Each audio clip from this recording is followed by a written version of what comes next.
Hi everyone, welcome to Law and Wisdom. Today we are going to discuss about Digital Personal Data Protection Bill 2022. It has been put in public domain by the Government of India for consultation and feedback. So what is the personal data? The personal data is through which the individuals or a person can be identified, like the email ID, Aadhaar card number, PAN card number, mobile number. These are personally identifiable data that needs to be protected. So who are these companies? Who are the companies which use this data basically, and for who we are making this data protection law? These are companies like Facebook, WhatsApp, and Instagram, and other so many other companies which take our personal data. They store that data to provide us services, and they process that data to target us with their advertisements, and they share this data with other companies also. So to control all the aspects of this data collection, data processing, and data sharing, this data protection law, the data protection bill, has been put forward. Main provision of this data protection bill: data principles. So there are few things which we need to understand. First is data principles. Who are data principles? Data principles are those people whose personal data is to be protected. It's like you, me, and other people who are who are or who can be identified with this protected data, with this personal data. So me, you, and other people are data principles. Okay.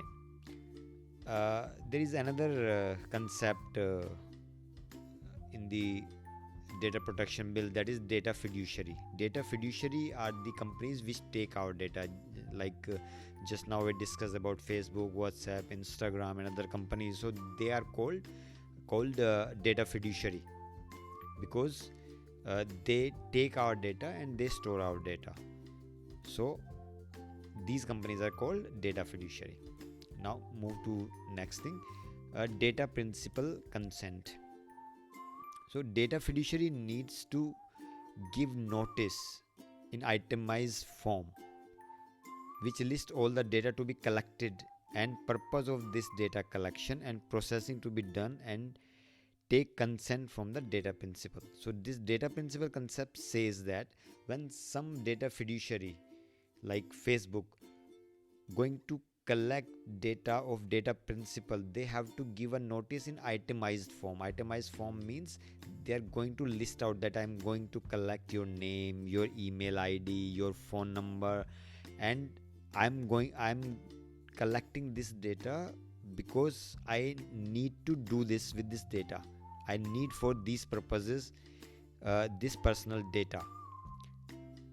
And also it tells us what the data fiduciary is going to do with this data, like whether they will be processing this data to target us for advertisement, or they're going to use this data to basically provide us the exact the suggestions for friends, or they're going to use this data for some other purpose, or do some other processing on that. So they need to list it out in itemized form, in a list form, means 1 2 3 like that, and then they ask data principals to give their consent for the data. So now it is up to the data principal whether they give consent to that or not. And one more concept is there in this bill, that is the data fiduciary will give this data, this itemized notice in form that which data is essential and which data is non-essential. Now this bill says in its section 7 subclause 8 that if data principal give give consent to only essential data, and do not give its consent to non-essential data, then that data fiduciary cannot deny its services to the data principal. But if data principal deny its consent to essential data as well as non-essential data, then data fiduciary can deny the services to that data principal. So what it mean to say? It mean to say that data principal like me and you has to give our consent to collect and process the essential data. The essential data means the data which is required by these service to provide us the services. And data principal like you and me can say that we do not provide our consent for the data which is known as essential, and in that case also the data fiduciary has to provide us their services. Next is deemed consent. It is described in the section 8 of this data protection bill. Okay, so what is deemed consent? Deemed consent, it says that we provided our consent to the itemized notice which we get from this data fiduciary, but there are some deemed consent which these data fiduciary may or may not be able to put in that itemized notice.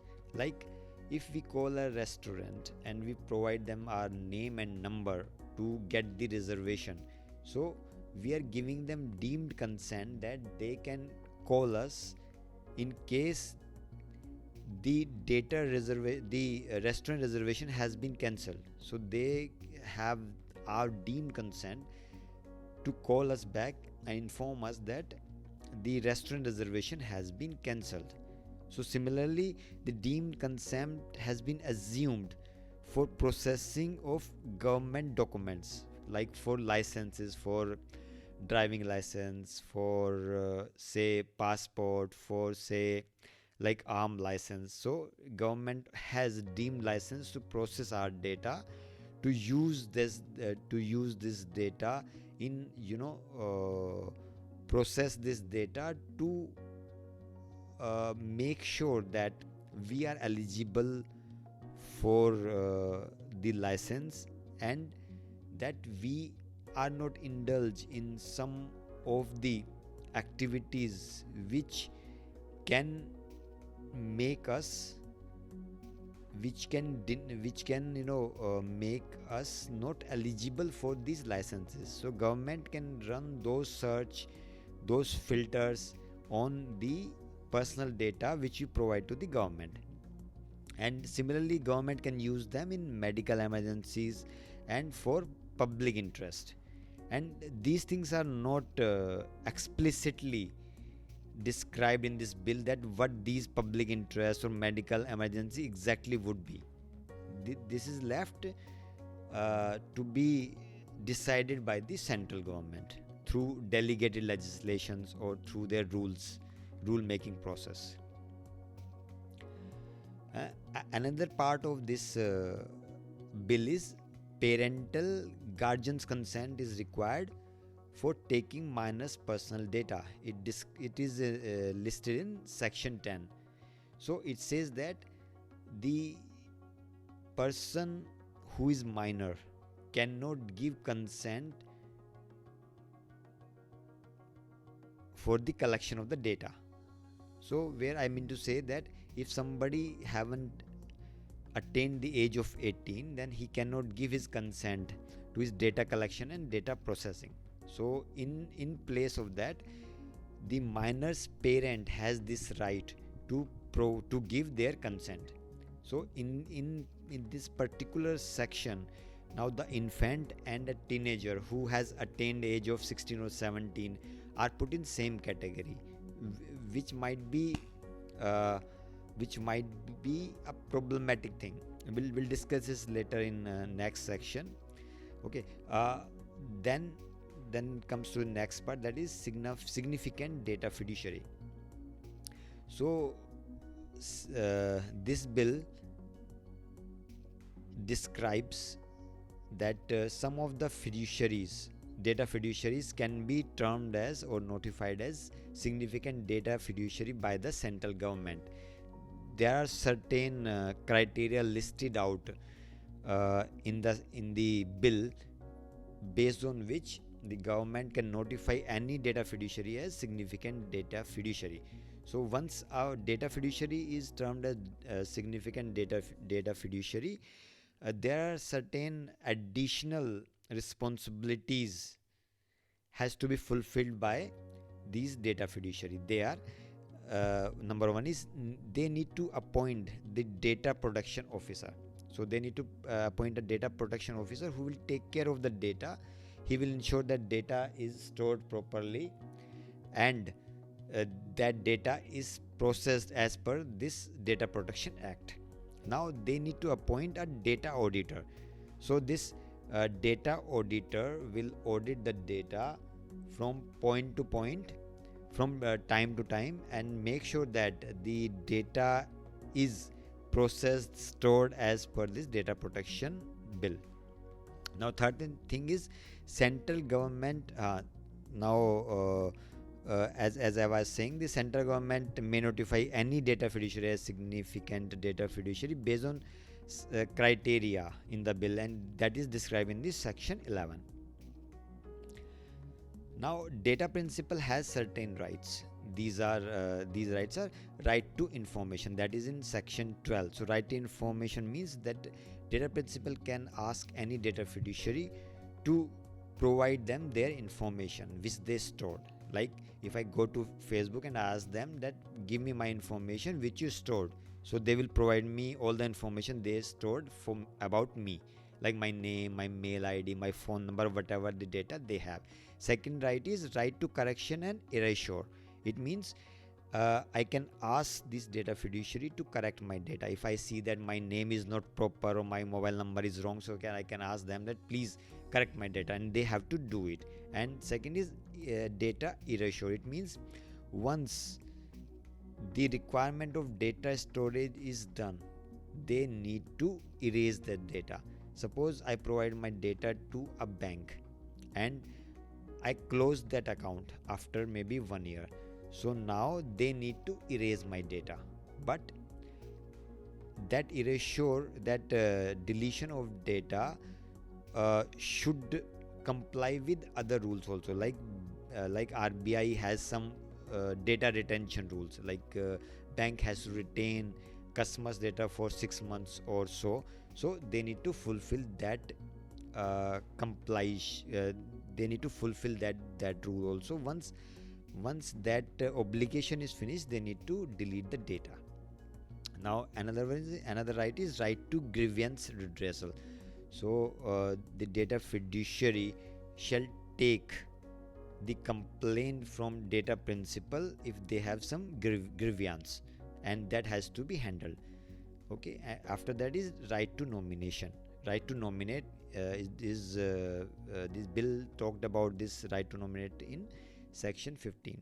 So right to nominate is in case of permanent disability or disability, and in case of death, the nominated person is responsible for the data. He's act as the owner of the data, or the person to whom that data is belongs.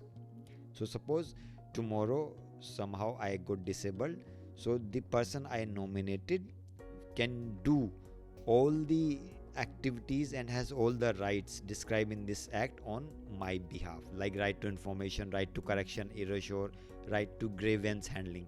All this can be done on my behalf by this nominee.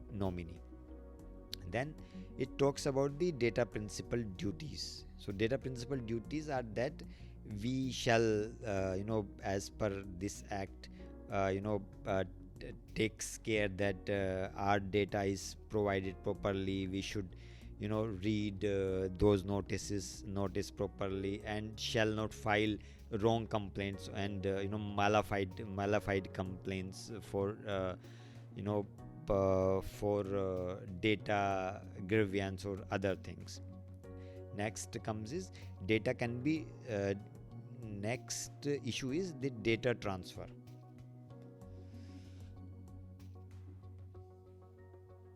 The data transfer.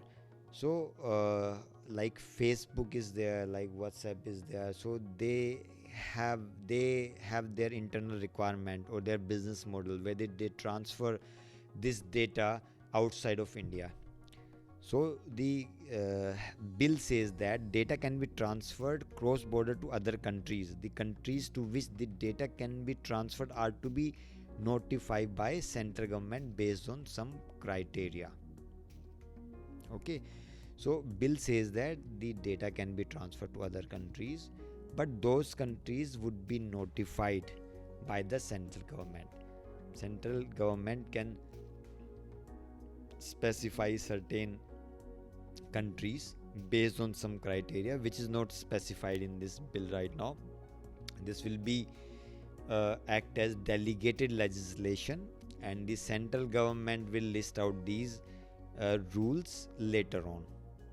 So once these countries are notified, the data fiduciaries can transfer or transmit data to these countries. Okay, so there are certain exemptions where this data protection bill is not applicable or not fully applicable, like court of law are exempted. So the courts are exempted from that. Data used and collected in prevention, detention, and investigation of an offense. If somebody committed some offense, so the investigation agencies, the enforcement agencies do not need to take the offender's consent to use his personal data for investigation other purposes. Next, central government may notify certain data fiduciaries to be exempted from some provisions of this act. Now this bill give powers to central government to notify some of the data fiduciaries to be exempted from some of the provision of this act.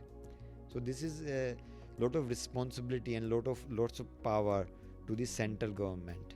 It is totally delegated to central government that they can notify different agencies that they don't need to comply with all the provisions of this act. This provision has been criticized a lot, across the aisle, that with this type of provision there would be arbitrary exemptions that would be given by central government to different agencies, and which can lead to the human right violation or maybe misuse of the data by government agencies. Now bill also talk about the data protection board. The central government will create a data protection board, and there are some responsibilities of the data protection board, that is to check compliance of the data fiduciary. They would maybe do random checks, or they will keep an eye on the data fiduciaries whether they are complying with this act or not. They may act and pass instructions to data fiduciary in case of data breach. Resolve complaints of the data principal. In case the data fiduciary do not resolve the grievance of the data principal, then the data principal can approach the data protection board. The next one is the structure and the chief executive is to be appointed by the central government. The structure and the chief executive is to be appointed by the central government. Again, the responsibility of making the rules and the qualification that who can become the chief executive are put on the court of the central government. Next, the board has power of a civil court to enforce its decisions as per Code of Civil Procedures. The board has not given the criminal court powers, but has given the civil court powers. It means they cannot release warrants, but they have all powers of a civil court. Next is no civil court can pass any order with respect to provision of this act. This act says that civil court cannot pass any order. Only the data protection board has this power. And after that, if any of the parties are not satisfied with the judgment, they can approach the high court. Next is can refer matter to a mediation court if deemed fit by the data protection board. The data protection board can also refer this matter to a mediation board. Review and appeal. A review can be filed with the data protection against its order to be heard by a group larger than the one past order. So it says that if somebody wants to appeal, they can appeal in the data protection board itself, and board constitute a group which is to be larger than the earlier one which passed the original judgment to hear this appeal. And if still the party is not satisfied, they can approach the high court. Next is data fiduciary can be charged up to 500 crore. Okay, and no offense is considered. No offense is considered. So it says that the data fiduciary can be charged with up to rupees 500 crores as monetary fines, but it doesn't constitute an offense. It's not a crime. It's not come into the criminal jurisdiction. It's only be in the civil, and the remedy is only the monetary and not the penal one. Okay, next is delegated legislation. Okay, the power of federal government to make rules. This bill has given a lot of power to federal government through delegated legislation, that it can make a number of rules, like we spoke about, that they will notify any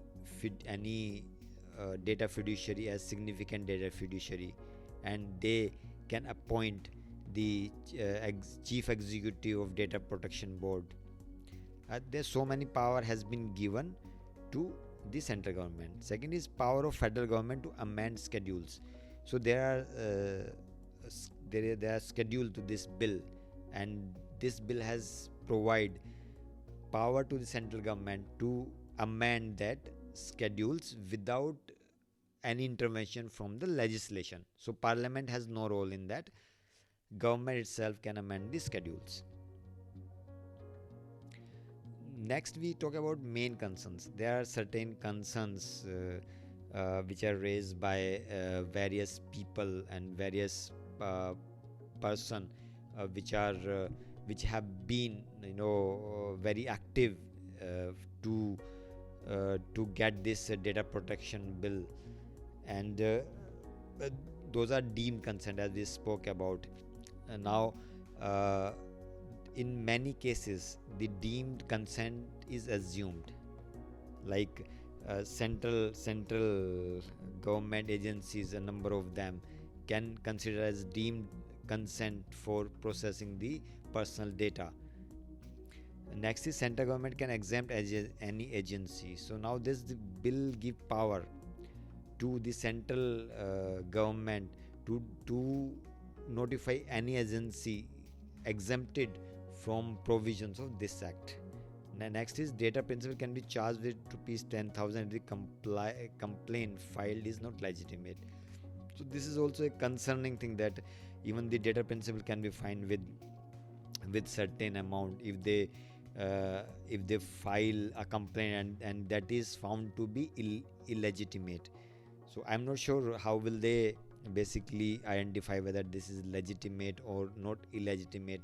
And the data principal, who is not very resourceful and not very knowledgeable to understand whether something he is filing it is not legitimate, he cannot verify that.